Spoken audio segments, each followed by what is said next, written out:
हाँ, ये प्रश्न एसएससी सीएचएसएल 19/3/2018 को पूछा गया है। यदि एक वस्तु के विक्रय मूल्य को दुगुना किया जाता है, यानी विक्रय मूल्य जो सेलिंग प्राइस है उसको दुगुना करना है, डबल करना है,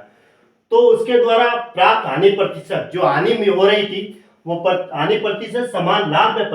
प्रतिशत में परिवर्तित हो जाता है। यानी जब विक्रय मूल्य को डबल करते हैं तो जो हानि प्रतिशत होने वाली थी वो अब लाभ प्रतिशत के बराबर हो जाती है। समान लिखा हुआ है, समान का मतलब इक्वल, यूं हानि प्रतिशत समान लाभ प्रतिशत में परिवर्तित हो जाता है।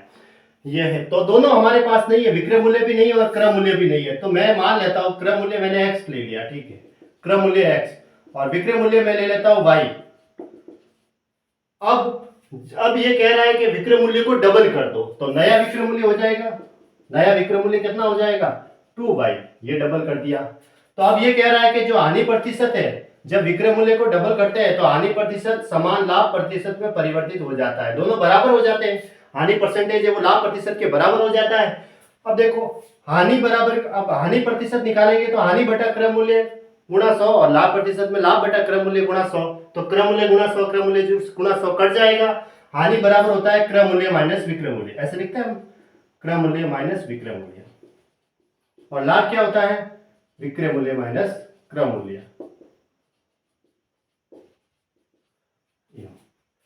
देखो हानि तो कब होगी, क्रय मूल्य के आगे प्लस है, इसका मतलब ज्यादा में खरीदोगे और विक्रय मूल्य के आगे माइनस है, कम में बेचोगे तो हानि होगी, और विक्रय मूल्य के आगे प्लस है और क्रय मूल्य के आगे माइनस है, इसका मतलब जैसे 100 में खरीदी और 200 में बेच दी, तो बेच दी ज्यादा में तो हमें प्रॉफिट हुआ यानी लाभ हुआ, तो इसलिए विक्रय मूल्य के आगे प्लस है और क्रय मूल्य के आगे माइनस,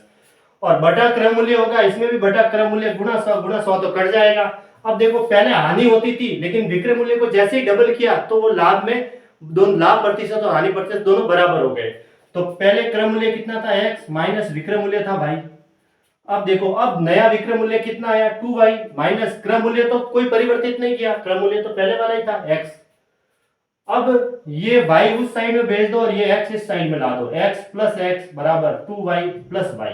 y माइनस का उधर जाएगा तो प्लस में और x माइनस का इधर आ जाएगा तो प्लस में हो जाएगा, तो x और x तो 2x हो गए, 3y इसके बराबर हो गया, यानी कि x की वैल्यू कितनी हो गई, x की वैल्यू तो y का गुणांक 3 और y की वैल्यू जो होगी वो x का गुणांक लेंगे 2। अब क्रय मूल्य 3 है और विक्रय मूल्य 2 है, 3 में खरीदोगे और 2 में बेचोगे तो हानि होगी, तो हानि प्रतिशत ज्ञात करनी है, प्रतिशत हानि निकालनी है, हानि बटा क्रय मूल्य, हानि कितने की हुई 3 में खरीदी और 2 में बेची तो 1 की हानि हुई, बटा क्रय मूल्य है 3, गुणा में क्या लिखेंगे 100 लिखेंगे। अब देखो 100 बटा 3 यानी 3 3